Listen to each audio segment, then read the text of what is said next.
विद्यार्थी मित्र, आपण आपल्या इयत्ता 11वीच्या मराठी युवक भारती पाठ्यपुस्तकातील भाग क्रमांक 3 यामधील साहित्य प्रकार याचा अभ्यास करत आहोत। त्यामध्ये आपल्या अभ्यासक्रमाला असलेला नाटक हा साहित्य प्रकार आपण अभ्यासत आहोत। या पूर्वीच्या तासाला आपण या नाटक या साहित्य प्रकाराचे 2 तासिका घेतलेल्या आहेत। आज आपल्या या साहित्य प्रकाराची ओळख आणि परिचय व्हावा या उद्देशाने हा भाग आपल्या अभ्यासक्रमामध्ये आहे।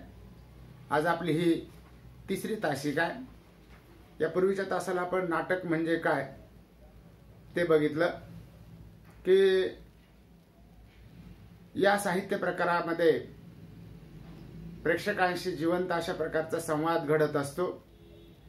हे नाटक हे दृकश्राव्य साधन आहे आणि त्यामुळे नाटक यामध्ये नाट्य हा या नाटकाचा प्राण आहे। त्याच्यामध्ये घटना असतात, एखादा प्रसंग असतो। म्हणून लेखकाने लिहिलेलं नाटक कलाकाराने सादर करायचं असतं।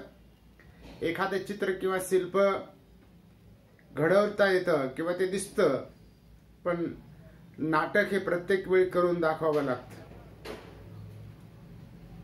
म्हणून प्रतिपाद्य विषय लोकांपर्यंत पोहोचवण्याचं काम लेखक करत असतो। हा त्यातील महत्त्वाचा भाग आहे। समाजातील बदल नाटकाच्या माध्यमातून मांडण्याची कला लेखकाला अवगत झालेली असते। म्हणून नाट्यगृहामध्ये समूहाने एकत्रितरित्या आस्वाद घेता येईल असा हा कला प्रकार आहे। या पूर्वीच्या तासाला आपण बघितलं की नाटकामध्ये संगीत, नृत्य, वक्तृत्व, अभिनय, नेपथ्य, काव्य, चित्रकला अशा बहुतेक सर्व कलांचा समावेश होतो। त्याचबरोबर विष्णुदास भावे यांनी मराठीमध्ये सीता स्वयंवर नावाचं पहिलं नाटक लिहिलं। कालमान दृष्ट्या हे पहिलं नाटक मानलं जातं 1843 ला। त्याचप्रमाणे 1855 ला महात्मा ज्योतिबा फुले यांनी तृतीय रत्न नावाचं नाटक लिहिलं। हेही या पूर्वीच्या तासाला आपण अभ्यासलेलं आहे। ललित, गोंधळ, कीर्तन, पोवाडे, दशावतार, तमासे हे नाटक हा साहित्य प्रकार महाराष्ट्रामध्ये येण्याच्या पूर्वी हे साहित्य प्रकार नांदत होते। म्हणून त्यातूनच नाटक या साहित्य प्रकाराचा उदय झालेला आहे। त्यानंतर आज आपल्याला पाहायचं प्रामुख्यानं ते म्हणजे नाटकाचे स्थूल मानन प्रकार। अर्थात प्राचीन काळापासून तर आधुनिक काळापर्यंत हे प्रकार पडत आलेले आहेत। पहिला प्रकार आहे तो म्हणजे संगीत नाटक। संगीत नाटक। दुसरा आहे प्रायोगिक नाटक।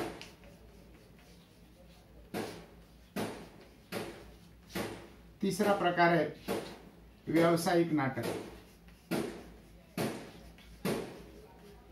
व्यावसायिक नाटक क्रमाक्रमाने याचा आपण अभ्यास करूया। संगीत नाटक कशा प्रकारचं आहे, प्रायोगिक नाटक कशा प्रकारचं आहे आणि आधुनिक काळामध्ये व्यावसायिक नाटकांना कसं स्वरूप प्राप्त झालेलं आहे ते आपल्याला अभ्यासायचं। संगीत नाटकामध्ये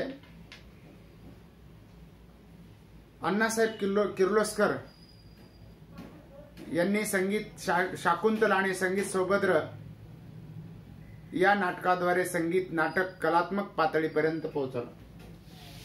पूर्वी नाटकामध्ये पद असायचे, संगीत असायचे।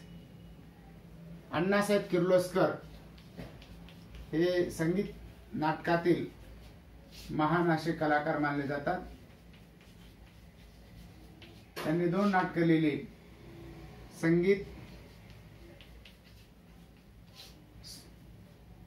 शाकुंतल आणि संगीत सौभद्र. संगीत सौभद्र अशा प्रकारे नाटक कलात्मक पातळीवर नेण्याचं काम अण्णासाहेब किर्लोस्करांनी नेलं. भाषाशास्त्र, पात्र हाताळणी, नाट्यमयता आणि नाट्यतंत्र, सहज सोपे स्वाभाविक संवाद अशा सगळ्या बाबतीत या नाटकाने एक मापदंड तयार केला.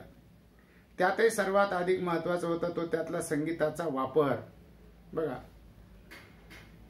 तबला, पेटी, हार्मोनियम किंवा इतर संगीत वाद्य अशा प्रकारे सुरुवातीला हे संगीत नाटकं सुरू झाली. आणि या नाटकाचं स्वरूप आणि वैशिष्ट्य आपल्याला बघायचे. हे नाटक कशा प्रकारे होतं, स्वरूप, याची काय वैशिष्ट्य आहेत. संगीत नाटकामध्ये पूर्वीच्या काळी ही रंगमंचावर सादर केली जायची. या नाटकामध्ये मनोरंजनातून सामाजिक प्रश्नावर बोट ठेवलेलं जायचं. सामाजिक प्रश्न हाताळले जायचे. मग एखादा हुंडाबंदी असेल, विधवा विवाह असतील, किंवा दारूबंदी असेल, किंवा कौटुंबिक समस्या असतील, अशा सारख्या प्रश्नावर त्यामध्ये बोट ठेवलं जायचं. किंवा काही पौराणिक नाटकं असायची, पुराणातील कथा, रामायण महाभारतातील काही कथा घेऊन त्यावर संगीत नाटक तयार केलं जायचं. प्रेक्षकांना डोळ्यासमोर ठेवून संगीत नाटकाची रचना केली जायची की अधूनमधून प्रेक्षकांना त्या ठिकाणी कंटाळवाणेपणा वाटू नये यासाठी पद त्यामध्ये घातली जायची. या पदांची रचना त्या पात्राला अनुसरून असायची. त्यामध्ये संवाद जे कलावंतांचे संवाद किंवा पात्राचे संवाद तुलनेनं कमी असायचे. अभिनय आणि संगीत यातून रसिकांना खिळून ठेवण्याची क्षमता या नाटकामध्ये होती. म्हणून याला जिवंत कला म्हटलं जातं. नाटक हे कलाकाराच्या माध्यमातून रंगमंचावर सादर केलं जातं. म्हणून कलाकार अभिनय करत असतात. अभिनयानं त्या ठिकाणी भरपूर वाव असतो. याच्यामध्ये गाण्यांचा अंतर्भाव केलेला असायचा. शास्त्रीय संगीत त्या ठिकाणी वापरलं जायचं. त्याचा भारदस्तपणा सांभाळला जायचा. म्हणून विविधपूर्ण गाणी हे संगीत नाटकाचं एक वैशिष्ट्य आहे. त्या गाण्यामध्ये विविधता असायची. साधारणपणे त्याच्यामध्ये अंक असायचे. पहिला अंक, दुसरा अंक, तिसरा अंक. साधारण 3 तासाचं नाटक पूर्वी रचलं जायचं. सुरुवातीच्या काळात तर रात्र रात्र हे नाटकं चालायची. आणि नंतर नंतर मग त्याच्यामध्ये अंक पद्धत आली. पहिला अंक, दुसरा अंक, तिसरा अंक. मग पडदे पद्धत. जसा तंत्रज्ञानाचा विकास झाला तसतसं त्याच्यामध्ये आधुनिक स्वरूप त्याला प्राप्त झालं. नाटकातली जी पद्धत ती आशयाला, धोरण आणि कथानकाला गती देणारी ही असायची. लोकगायकी आणि ख्याल गायकी यांचा उत्तम संयोग साधणारं संगीत एक महत्वपूर्ण वैशिष्ट्य त्यामध्ये संगीत नाटकाचं सांगितलं जातं. म्हणजे ख्याल गायक संगीतातील राग दरबारीचा हा प्रकार आणि लोकगायकी, लोकगीत किंवा लोकसंगीत अशा प्रकारे दोन्हींचा संयोग या संगीत नाटकामध्ये असायचा. गायकाला साथ संगत करणाऱ्या कलावंताचा यात मोठा वाटा असायचा. गायक वेगळा असायचा. त्यानंतर कलावंत त्या रंगमंचावर गाण्याचा प्रकार करायचे किंवा गायचे आणि कधी कधी कलाकारही गायचा. म्हणजे अशा प्रकारे पार्श्वसंगीत त्यामध्ये असायचं. आणि आजही मराठी नाटकांच्या इतिहासातील एक वैशिष्ट्यपूर्ण भाग म्हणून संगीत नाटक राष्ट्रीय पातळीवर ओळखलं जातं. एक वैशिष्ट्यपूर्ण ऐतिहासिक नाटक म्हणून मराठीमधील या नाटकांचा उल्लेख केला जातो. 1911 साली कृष्णाजी प्रभाकर खाडीलकर कृप खाडीलकर यांनी एक नाटक लिहिलं. त्या नाटकाचं नाव आहे संगीत मानापमान. हे नाटक अतिशय गाजलं, खूप लोकप्रिय ठरलं आणि बालगंधर्व नावाचे मराठी एक श्रेष्ठ दर्जाचे कलावंत होते. बालगंधर्व ते स्त्री पात्र करत असत. पूर्वीच्या काळी पुरुष स्त्री पात्र करायचे. स्त्रिया त्या ठिकाणी संगीत नाटकामध्ये काम करत नसत किंवा कुठल्याही नाटकामध्ये काम करत नसत. बालगंधर्व यांच्या विनंतीवरून गोविंदराव टेंबे यांनी संगीत मानापमान या नाटकाला संगीत दिले. म्हणजे गोविंदराव टेंबे हे संगीतकार होते व ते प्रचंड लोकप्रिय ठरलं. यातून संगीत नाटकामध्ये संगीत दिग्दर्शक ही संकल्पना उदयाला आली. संगीताचा दिग्दर्शक, ज्याला इंग्रजीमध्ये आपण डायरेक्टर म्हणतो. तिथून पुढं ती संकल्पना आली. जसे चित्रपटाचा डायरेक्टर असतो, चालवणारा किंवा सगळं त्याच्या नेतृत्वाखाली सगळं कार्य चालतं. संगीत नाटकामुळे ख्याल गायकीची लोकप्रियता वाढली. राग दरबारी, ख्याल गायकी आणि शास्त्रीय संगीतातील राग त्यामध्ये गायले जाऊ लागले. त्याच काळातील किर्लोस्कर नाटक मंडळी, बलवंत नाटक मंडळी, बालगंधर्व नाटक मंडळी या अशा अनेक नाटक मंडळींनी संगीत नाटक समृद्ध केलेलं आहे.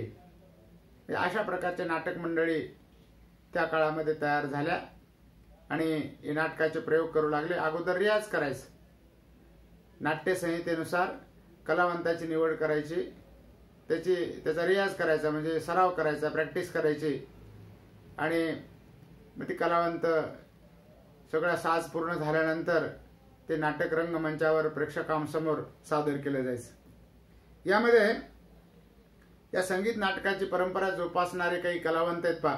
त्या ठिकाणी त्याची नावं दिलेली आहेत. बालगंधर्व, दीनानाथ मंगेशकर, भार्गवराम आचरेकर, जितेंद्र अभिषेकी व शौनक अभिषेकी, वसंतराव देशपांडे, जयराम सिलेदार व जयमाला सिलेदार, आनंद भाटे, राहुल देशपांडे, महेश काळे व अशा अनेक नट गायकांनी ही संगीत नाटकाची परंपरा जोपासलेली आहे. म्हणून या संगीत रंगभूमीवर हे नाटक सादर होण्यापूर्वी त्या ठिकाणी पूर्ण तयारी त्या कलाकाराला करावी लागायची. त्याचं रंगभूषा, वेशभूषा त्या कलाकाराची केली जायची. म्हणून या संगीत रंगभूमीवर हे नाटक सादर होण्याच्या प्रारंभीच्या काळामध्ये अंधश्रद्धा, रूढी, परंपरा यासारखे सामाजिक अडसर होते आणि ते तत्कालीन वातावरण त्याला पोषक नसल्यामुळं नाटकामध्ये काम करण्यासाठी स्त्रिया तयार नसत. नाटकामध्ये काम करणं कमीपणाचं मानलं जायचं. मग नाटकातील स्त्री व्यक्तिरेखा पुरुष पात्राद्वारेच साकारल्या जायच्या. म्हणून त्या काळामध्ये नाट्य कलावंतांना फारशी प्रतिष्ठा नव्हती. अशा परिस्थितीमध्ये बालगंधर्वांनी साकारलेल्या स्त्री व्यक्तिरेखा आजही अजरामर ठरलेल्या आहेत. म्हणजे पुरुषच स्त्री पात्र करायचे, स्त्रियांचा वेश धारण करायचा आणि तशा प्रकारे बालगंधर्वाचं एक त्यांनी केलेल्या व्यक्तिरेखा ह्या अतिशय गाजलेल्या आहेत. आजच्या काळात करमणुकीचे विविध पर्याय उपलब्ध असतानाही नाटक जिवंत राहिलं आहे. बघा, आज टीव्ही आहेत, रेडिओ आहेत, मोबाईल आहेत, यासारखी साधनं आपल्याकडे उपलब्ध झालेली आहेत. मनोरंजनाची साधनं आहेत, करमणुकीची साधनं आहेत, तरी नाटक अजूनही जिवंत आहे. आपल्याला शहरामध्ये आणि मोठ्या तालुक्याच्या ठिकाणी असलेल्या शहरामध्ये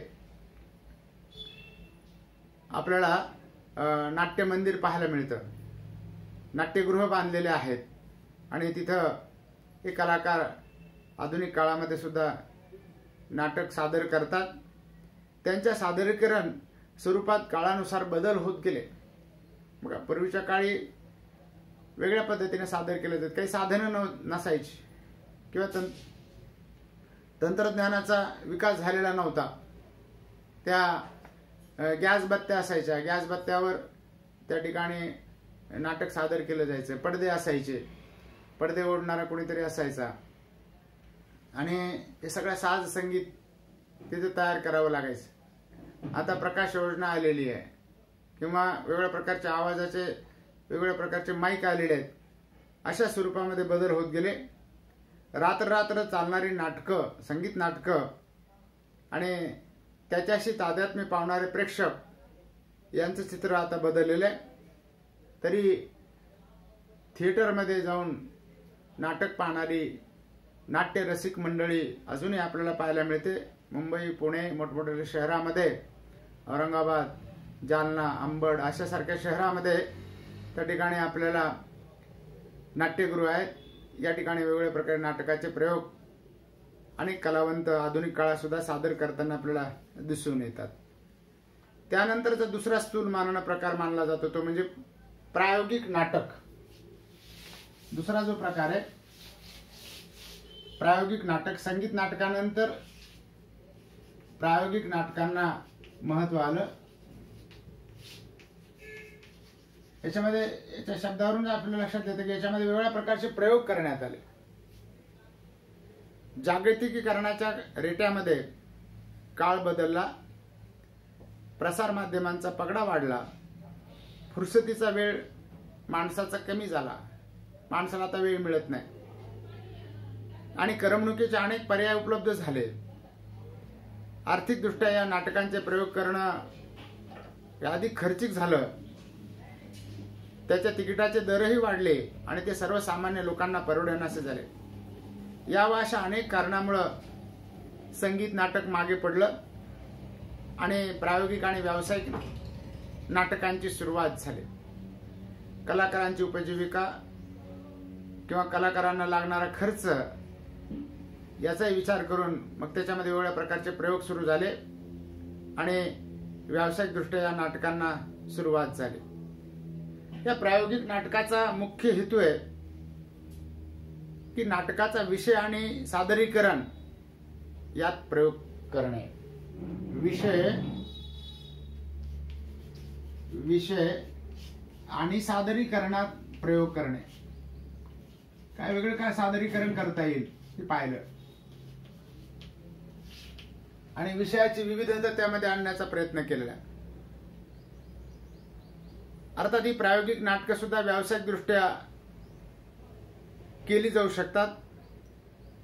मनाशी काही हेतू धरून आशयात व अभिव्यक्तीत जाणीवपूर्वक प्रयोग करत राहणे प्रायोगिक नाटकात अपेक्षित असतं. याच्यामध्ये अपेक्षा काय की मनात एखादा हेतू धरायचा आणि अभिव्यक्तीमध्ये बदल करायचा. या नाट्य वाङ्मयात 1960 नंतर प्रायोगिकता आली असे मानले जाते. 1960 नंतर प्रायोगिकता आलेली आहे. याचं स्वरूप आणि वैशिष्ट्य बघायचे आपल्याला की प्रायोगिक नाटक कसे होत. स्वरूप आणि वैशिष्ट्य कशा प्रकारचे. संगीत नाटकापेक्षा यांचं वेगळेपण कसं आहे. या नाटकामध्ये विशिष्ट चौकट मोडण्याचा प्रयत्न या प्रायोगिक नाटकामध्ये केला जातो.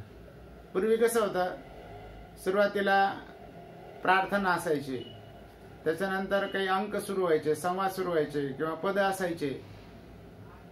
मग पहिला अंक, दुसरा अंक, तिसरा अंक किंवा त्याच्यामध्ये आता बदल करण्यात आले. आकृतिबंधामध्ये नाविन्य याच्यामध्ये असतं. वेगळ्या प्रकारचे आकृतिबंध ते स्वीकारतात. आशय आणि अभिव्यक्तीमध्ये स्वातंत्र्य घेतलं जातं. स्थळ, काळ, रचना, नेपथ्य, अभिनय, तंत्र या जाणीवपूर्वक बदल घडवलेला असतो. बघा, पूर्वीच्या काळी नेपथ्य केलं जायचं, कलाकारांना रंगवलं जायचं. आता पौराणिक पात्र, ऐतिहासिक पात्र जर असायचे तर त्यांना वेशभूषा, केशभूषा हे करणं हे कठीण जायचं. मग काळानुसार त्याच्यामध्ये बदल करण्यात आले. नाट्यबीज, नाट्यविषय, आशय व रचना तसेच नाट्यप्रयोग नेपथ्य यामध्ये पारंपरिक नाटकापेक्षा काहीशे वेगळे पण प्रायोगिक नाटकामध्ये जाणवतं. एक वेगळेपण असतं की आता त्या ठिकाणी संगीत नाटकापेक्षा त्या ठिकाणी वेगळं नाटक आहे. त्याच्यामध्ये संगीत अनेक ठिकाणी आता घेतलेलं नाही. प्रायोगिक नाटकात प्रतिकात्मकता, अपरिचित सूचकता अशा खुबीने वापर केलेला आढळून येतो.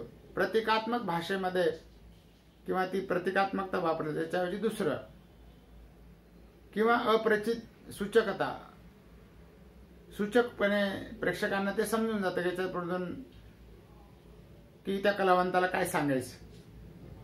भाषिक प्रयोग केले जातात, म्हणजे अनेक भाषा त्याच्यामध्ये मिसळण्याचा प्रयत्न केला जातो.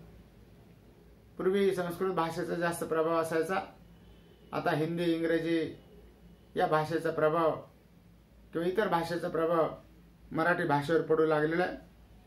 घटना सहज व नैसर्गिक राखण्याचा प्रयत्न या प्रायोगिक नाटकामध्ये केला जातो. पूर्वी त्या ठिकाणी घटनेमध्ये सहजता नसायची. मुद्दा म्हणून आता लोकांच्या जीवनातील त्या घटना आहेत असं मानलं जायचं. म्हणजे सामाजिक प्रश्नांची हाताळणी पुढे पुढे नाटकामध्ये सुरू झाली आणि संवादाची भाषा ही पूर्वी प्रमाण भाषा असायची. नंतर या प्रायोगिक नाटकामध्ये बोली भाषेचाही वापर या नाटकामध्ये सुरू झाला आणि आपल्याला वाटणारे आपल्या पद्धतीने मांडायचे धाडस या नाटकामध्ये करण्यात आलं. पण पूर्वी लेखकाने लिहिलेली जी संहिता आहे ती संहिताच नाटकामध्ये वापरली जायची. त्याची संवाद फेक किंवा त्याचा शब्दांचा वापर हा प्रमाण भाषेचा असायचा. यामध्ये रिंगण नाट्य नावाचं एक नाटक आहे. लेखक व दिग्दर्शक अतुल पेठे, राजू इनामदार. रिंगण नाट्य नावाचं एक नाटक आहे. राजू पेठे आणि अतुल पेठे आणि राजू इनामदार. अतुल पेठे आणि राजू इनामदार या लेखक आणि दिग्दर्शकांना तयार केलेले हे जे नाटक आहे हे प्रायोगिक नाटकाचं एक अलीकडचं उदाहरण देता येतं. हा दुसरा प्रकार.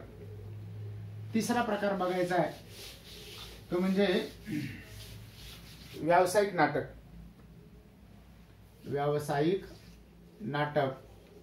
आता व्यवसायाच्या दृष्टीने तयार केलेलं नाटक म्हणजे काही कलावंताचा व्यवसाय, लेखक, दिग्दर्शक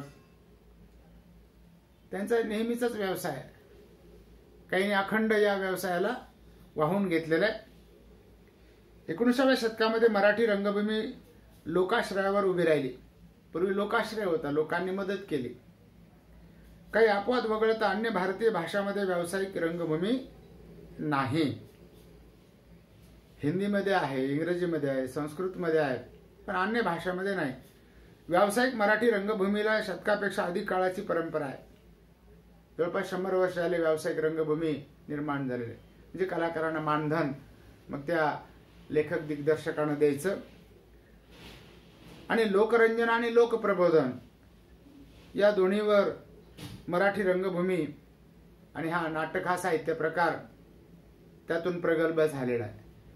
लोकरंजन आणि लोकप्रबोधन, लोकांचं मनोरंजन करणं आणि लोकांचं प्रबोधन करणं, लोकांच्या मनातील अंधश्रद्धा, रूढी, प्रथा, परंपरा ह्या त्या व्यासपीठावरून किंवा त्या रंगमंचावरून सादर करणे आणि त्या कमी झाल्या पाहिजेत अशा प्रकारची तळमळ या व्यावसायिक नाटकांची सुद्धा होती.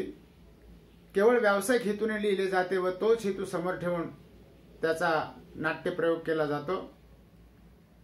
प्रेक्षकांना जे आवडेल तसं देण्याचा प्रयत्न या व्यावसायिक नाटकातून केला जातो. प्रेक्षकांची आवड त्यामध्ये महत्त्वाची मानली जाते.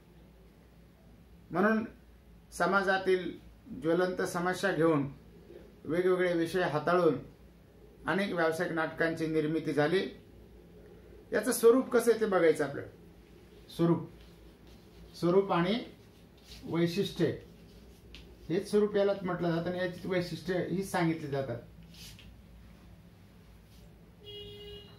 या नाटकामध्ये, या माध्यमातून, व्यावसायिक नाटकाच्या माध्यमातून सामाजिक समस्या मांडल्या जातात. या नाटकाचं स्वरूप हे बोधपर आणि मनोरंजनपर असतं. म्हणजे काहीतरी उपदेश देणं आणि लोकांचं मनोरंजन करणं. गंभीर विषयावरील नाटक पाहताना सुद्धा प्रेक्षकांच्या मनावरचा ताण कमी व्हावा याची काळजी व्यावसायिक रंगभूमीमध्ये घेतली जाते. गंभीर एखादा विषय असेल तर प्रेक्षकांच्या मनावर ताण होणार नाही याची काळजी त्यामध्ये घेतली जाते. आणि या नाटकामध्ये नाटक आणि प्रेक्षक यांच्यामध्ये एक प्रकारचं नातं असतं. नातं जुळवण्याचा प्रयत्न केला जातो. या नाटकाचा भर प्रामुख्यानं कौटुंबिक, सामाजिक आणि पौराणिक, ऐतिहासिक अशा विषयावर या नाटकाचा भर असतो. असे विषय या व्यावसायिक नाटकामधून हाताळले जातात. लोकांची आवड कशी आहे, अभिरुची कशी आहे, यानुसार विषयांची मांडणी केली जाते. त्याचबरोबर त्यामध्ये विनोदाचा वापर केला जातो. उपहास ही त्याच्यामध्ये असतं. श्लेष अलंकार म्हणजे द्विअर्थी शब्द किंवा शाब्दिक कोट्या याद्वारे प्रेक्षकांचं मनोरंजन केलं जातं. हे व्यावसायिक नाटकामध्ये अशा प्रकारचे संवाद टाकले जातात. म्हणून याच्या निर्मितीमागं लोकांचा बोध करणे, मनोरंजन करणं आणि प्रेक्षकांचा अनुनय करणं या प्रेरणाबरोबर प्राधान्याने व्यावसायिक हा हेतू असतो. म्हणजे त्या ठिकाणी उदरनिर्वाह करणं, पोट भरणं किंवा उत्पन्न मिळवणं, हा व्यवसाय अखंड करणं, अशा प्रकारे हे व्यावसायिक नाटक आलेले आहेत. देवेंद्र पेम नावाच्या लेखक आणि दिग्दर्शकानं ऑल दी बेस्ट नावाचं अशा प्रकारचं नाटक लिहिलेलं आहे. ऑल दी बेस्ट, देवेंद्र पेम लेखक आणि दिग्दर्शक आहे. या नाटकामध्ये गंभीर विषयाची सुद्धा मांडणी केलेली विनोदी अंगानं. त्यामुळे हे नाटक व्यावसायिकदृष्ट्या यशस्वी ठरलेलं आहे. आपण 2 नाट्यकृती बघणार आहोत. हसवा फसवी हे नाट्य भाग पाहणार आहोत त्यातला काही. त्यानंतर सुंदर मी होणार आणि त्या ठिकाणी तिसरं एक नाटक आहे सुंदर मी होणार आणि ध्यानीमणी. तर यातला ध्यानीमणी हा जो नाट्य उतारा आहे तो नाट्य उतारा अभ्यासक्रमामधून कमी करण्यात आलेला आहे. तर ते नाटक कशा प्रकारे सादर केले जाते, त्याची संहिता कशी लिहिली जाते हे प्रामुख्याने आपल्याला पुढे बघायचंय. 1843 साली सीता स्वयंवर या नाटकाचा प्रयोग विष्णुदास भावे यांनी केला. 1843 बघा, विष्णुदास भावे त्यांनी नाटक लिहिलं होतं सीता स्वयंवर. स्वयंवर म्हणजे विवाह. पूर्वी स्वयंवर व्हायचे राजकन्या आणि राजपुत्र यांचे, आणि वेगवेगळ्या प्रकारचा पण लावला जायचा. आणि जो पराक्रमी पुरुष असेल त्याच्या गळ्यामध्ये त्या ठिकाणी ती वधू पुष्पमाला टाकायची. तर अशा प्रकारे मराठीतील श्रेष्ठ संगीत नाटककार अण्णासाहेब किर्लोस्कर यांनी या नाट्य परंपरेला गती दिली. काल परिवर्तनाला सामोरे जात ती परंपरा अखंडपणे चालू राहिली. मराठी साहित्यामध्ये आणि मराठीमध्ये हा साहित्य प्रकार लोकप्रिय करणारे असे अनेक लेखक साहित्यिक होऊन गेले. काही लेखकांचे आपल्याला नाटकं आणि त्यांची नावं आपल्याला या ठिकाणी बघायचे. गोविंद बल्लाळ देवल नावाचे श्रेष्ठ दर्जाचे एक नाटककार होऊन गेले, लेखक होऊन गेले. त्यांनी संगीत शारदा आणि संगीत संशय कल्लोळ अशी 2 नाटकं लिहिलेली आहेत. त्यानंतर श्रीपाद कृष्ण कोलटकर यांनी वीरतनय आणि मूकनायक नावाचे नाटकं लिहिले. त्यानंतर कृष्णाजी प्रभाकर खाडीलकर कीचकवध आणि बहुबंदकी नावाचे 2 नाटकं त्यांनी लिहिलेले. त्यानंतर मराठी साहित्यामध्ये श्रेष्ठ दर्जाचे नाटककार होऊन गेले ते म्हणजे राम गणेश गडकरी. त्यांच्या काही नाटकाचे नाव या ठिकाणी दिलेलीच बघा. प्रेमसन्यास, भावबंधन आणि एकच प्याला. त्यानंतर विदा सावरकर जे कवी होते ते नाटककार सुद्धा होते. त्यांनी काही नाटकं लिहिलीच बघा. संगीत संन्यस्त खड्ग आणि संगीत उत्तर क्रिया नावाचे त्यांनी नाटकं लिहिलेत. त्यानंतर प्रके आत्रे हेही कवी होते. काव्यलेखन करताना केशव कुमार नावानं ते काव्यलेखन करायचे. साष्टांग नमस्कार, मोरूची मावशी अशी श्रेष्ठ दर्जाची नाटकं त्यांनी लिहिली. वसंत कानेटकर यांनी रायगडाला जेव्हा जाग येते, इथे ओशाळला मृत्यू यासारखी दर्जेदार नाटकं लिहिली. विवा शिरवाडकर यासारखे मराठीमधील श्रेष्ठ दर्जाचे नाटककार होऊन गेले. ते काव्यलेखन करताना कुसुमाग्रज असं टोपण नाव धारण केलेलं. त्यांनी नटसम्राट आणि वीज म्हणाली धरतीला असे श्रेष्ठ दर्जाचे नाटकं लिहिलेले. पु ल देशपांडे यांनी सुंदर मी होणार, ती फुलराणी. त्याचप्रमाणे विजय तेंडुलकर यांनी घासीराम कोतवाल आणि सखाराम बाइंडर नावाचे हे नाटकं लिहिली. नाटकं अतिशय गाजलेली. दत्ता भगत यांनी आधुनिक काळामध्ये वाटा पळवाटा, जहाज फुटला आहे अशासारखे नाटकं लिहिले. प्रेमानंद गजवी यांनी किरवंत आणि छावणी अशी नाटकं लिहिले. जयवंत दळवी यांनी महासागर, बॅरिस्टर ही सुंदर नाटकं लिहिलेत. इरावती कर्णिक यांनी गाशा आणि बाळकडू अशी नाटकं लिहिलेत. मनस्विनी लता रवींद्र यांनी अमर फोटो स्टुडिओ आणि अलविदा अशा प्रकारे मराठी साहित्यातील काही श्रेष्ठ नाटककारांनी त्यांच्या नाट्यकृतींचा इथं उल्लेख केलेला आहे. त्यांची नाटकाची नावं आपण बघितली, त्यांच्या संहिता आपण बघितलेल्या आहेत. त्यानंतरचा मुद्दा आपल्याला अभ्यासायचा तो म्हणजे नाट्यप्रयोग, सांघिक कलाविष्कार. सांघिक कलाविष्कार म्हणजे एकत्र सादर केले जाते. संघ असतो तिथं. कलाविष्कार, आविष्कार करणं, सादर करणं. संघ असतो, टीम असते, चमू असतो. नाट्यप्रयोग आशयाच्या व प्रयोगाच्या दृष्टीने देखणा होण्यासाठी अनेकांचे एकत्रित प्रयत्न त्या ठिकाणी महत्त्वाचे ठरतात. कलावंत तर असतोच. त्या कलावंताचा अभिनय, नेपथ्य, संगीत, प्रकाश योजना हेही आपल्याला दृश्य स्वरूपामध्ये जाणवतं. परंतु लेखक आणि पडद्यामागचे जे कलाकार असतात यांचंही या नाटकामध्ये महत्त्वाचं लक्षणीय असं योगदान असतं. त्यातला पहिला आहे तो म्हणजे दिग्दर्शक. दिग्दर्शक ज्याला इंग्रजीमध्ये डायरेक्टर असं आपण म्हणतो. दिग्दर्शक. नाट्यप्रयोगात दिग्दर्शकाचे महत्त्व अनन्यसाधारण असतं. कारण त्याच्या नेतृत्वाखाली सगळं नाटक सादर केलं जातं. नाटकाचा तंत्राच्या बाजूने व कलात्मक बाजूने दोन्ही पातळीवर या दिग्दर्शकानं केलेला एकात्मिक विचार हा महत्त्वाचा असतो. तांत्रिक बाजू आणि कलात्मक बाजू. त्यामध्ये नृत्य, अभिनय, संगीत, चित्र इत्यादी कलांची पुरेशी माहिती या दिग्दर्शकाला किंवा डायरेक्टरला असणं आवश्यक असतं.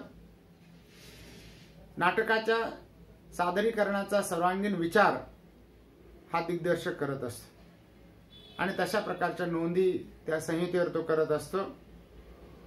कलावंत आणि तंत्रज्ञ यांना तशा प्रकारच्या सूचना देतो, कल्पना देतो. हे दिग्दर्शकाचं काम असतं. दुसरा त्या ठिकाणी पडद्यामागचा कलाकार असतो तो म्हणजे नेपथ्यकार. नेपथ्यकार, नेपथ्य करणारा, कथानकाला सहाय्यभूत ठरेल अशी रंगमंचावरील वातावरण निर्मिती म्हणजे नेपथ्य. नाटकाच्या कथानकाला, कथानक असते त्याला सहाय्यभूत ठरेल अशी वातावरण निर्मिती हा नेपथ्यकार करत असतो.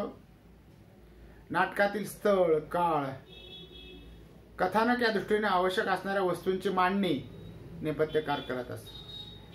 समजा एखादा बंगला दाखवायचा, तशा प्रकारची रचना केली जाते. एखादी बैठक दाखवायची, तशा प्रकारची रचना केली जाते. एखादं स्वयंपाकघर दाखवायचे, तशा प्रकारची रचना केली जाते. किंवा ग्रामीण भागाचं दृश्य दाखवायचं, तशा प्रकारची रचना केली जाते त्या रंगमंचाची. ते नेपथ्यकाराचं काम असतं. दृश्यांना, संवादांना अनुकूल अशी रचना नेपथ्यकार करत असतात. दृश्यांना योग्य असे पडदे तयार करणं किंवा त्या कथानकातील जो स्थळ काळ आहे, मग ऐतिहासिक काळ असेल तर तशा प्रकारचं वातावरण निर्मिती करणं, अशा वस्तू, नटांचा कपडेपट म्हणजे नटांना तशा प्रकारचे कपडे देणं, विग्ज म्हणजे त्या ठिकाणी डोक्यावर तशा प्रकारचे केश रचना करणं, झालरी, प्रकाश योजना, पोषक संगीत इत्यादी सर्व घटकांचा समावेश या नेपथ्यकाराकडे असतो. त्यानंतरचा पडद्यामागची गोष्ट ती म्हणजे प्रकाश योजना. प्रकाश योजना करणारा एक कलाकार असतो. प्रकाशाची व्यवस्था करतो.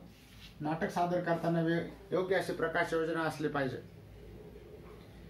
रंगभूमीवर हे नाटक सादर करताना वेगळ्या प्रकारची साधनं वापरली जातात. त्यातलं हे प्रकाश योजना एक महत्वाचं साधन आहे. त्यामध्ये स्पॉट्स किंवा फ्लड लाईट्स, फूड लाईट्स या सर्वच प्रकारच्या दिव्यांचा प्रकाश कमी अधिक करण्यासाठी जे विद्युत उपकरण वापरलं जातं त्याला डिमर म्हणतात. डिमर हे महत्वाचं साधन आहे बघा, डिमर. आणि लाईटचे प्रकार आहेत ते स्पॉट्स, फ्लड लाईट्स आणि फूड लाईट्स. फूड म्हणजे खाली असतं, काही वरच्या बाजूला लाईट असतात आणि त्याची प्रकाश योजना कमी जास्त करता येते किंवा त्याला वेगळ्या प्रकारचे सप्तरंग देता येतात. डिमरच्या मदतीनं रंगभूमीवर संपूर्ण काळोख करता येतो. प्रवेशाबद्दलची सूचना आणि प्रकाश योजनेतून त्या ठिकाणी देता येते. त्यानंतर असतं ते म्हणजे पार्श्वसंगीत. पार्श्वसंगीत, पाठीमागून मिळणारं संगीत. एखादी घटना असेल, एखादा प्रसंग असेल, दुःखी प्रसंग असेल तर तशा प्रकारचं संगीत, आनंदाचा प्रसंग असेल तर तशा प्रकारचं संगीत तो पार्श्वसंगीतकार देत असतो त्या नाटकाला. नाटकातील पार्श्वसंगीत हे कथानकातील प्रसंगानुसार पात्रांच्या मनस्थितीला अनुसरून देत असतात. त्याचा उद्देश असा की नाटकाला गती देणं किंवा वातावरण निर्मिती करणं. लेकुरे उदंड झाली, एका लग्नाची दुसरी गोष्ट हे 2 नाटक आहेत. या नाटकामध्ये उत्तम अशा पार्श्वसंगीताचा वापर करण्यात आला. पार्श्वसंगीत या दृष्टिकोनातून नाटक अतिशय लक्षणीय ठरलेले आहेत. त्यानंतरचा पाठीमागचा कलाविष्कार आहे तो म्हणजे त्या ठिकाणी रंगभूषा.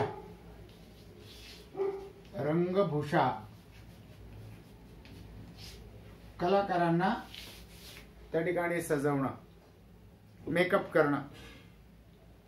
खूप अंतरावर बसणाऱ्या प्रेक्षकांना नटाचा चेहरा व्यवस्थित दिसतोच असं नाही. नटांच्या चेहऱ्यावरील अभिनय नीट दिसावे यासाठी नाटकात रंगभूषेला महत्व असतं.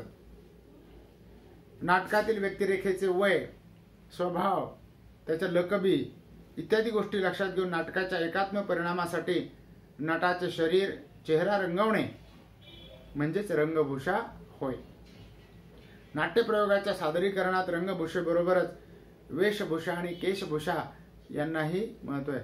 विशिष्ट पेहराव आणि केशभूषा, त्यानंतर चेहऱ्याचा मेकअप करणं यालाही महत्व आहे. त्यानंतरचं बाब आहे ती म्हणजे अभिनय. अभिनय करणं त्याला आपण ऍक्टिंग म्हणतो इंग्रजीमध्ये. नाटककारानं नाटकात निर्माण केलेल्या काल्पनिक व्यक्तिरेखा नाट्य कलावंत आपल्या संवादातून, शब्दफेकीतून, आवाजातील चढ उतारातून, हावभावातून म्हणजेच आपल्या अभिनयातून जिवंत करत असतात. अभिनय करत असतो, हावभाव करत असतात. संवाद फेकीतून, चढ उतारातून ती कला जिवंत करण्याचा प्रयत्न केला जातो. अशा प्रकारे नाटक या साहित्य प्रकाराचं स्वरूप आणि व्याप्ती, त्याचा इतिहास हा फार मोठा आहे. या टप्प्यावर साहित्य प्रकाराची तोंड ओळख व्हावी हाच आपला हेतू आहे.